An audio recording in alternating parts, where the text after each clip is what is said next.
多谢志工来关心这个大学毕业生的薪水。大学即马开始又搁进入毕业季啊，有未少大学拢伫校园内呢开办这个定才博览会。依照人力银行的统计，这个多出社会的人起薪上悬的行业，包括软体工程师、制定工程师、甲医疗的工作者，一个月差不多拢有4万块。啊，那文组生要安怎？那想要领高薪，要提较悬的薪水，一寡咧网络有关的设计师起薪差不多是3万到4万中间。啊，这个有真侪文组生就因为安尼，赶紧要试看卖。毕业季就要到，当出业的人想要找出人生后阶段的头一份工课。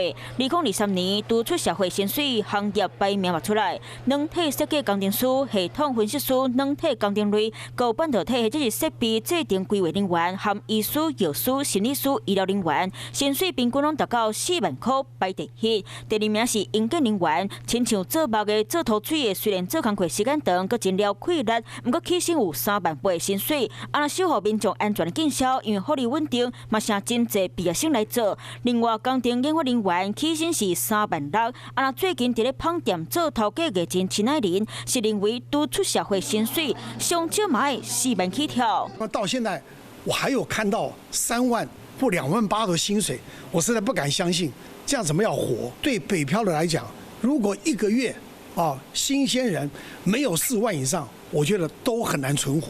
陈爱玲嘛真愿意做拍手的头家，不过亲像文组毕业生嘛想要领到真悬的薪水，会当学网络使用者的体验，含操作里边的 UI、UX 设计师，起薪嘛当达到3、4万。在咧文组嘛是有真好的出路。有很多的文组生，其实在毕业之后又额外进修，来就是加入这个 UI 的这个产业去做这些界面，反而呢，他们可以替自己增加更多薪水之外，原本文科的专长又可以让他们有更多接案的机会。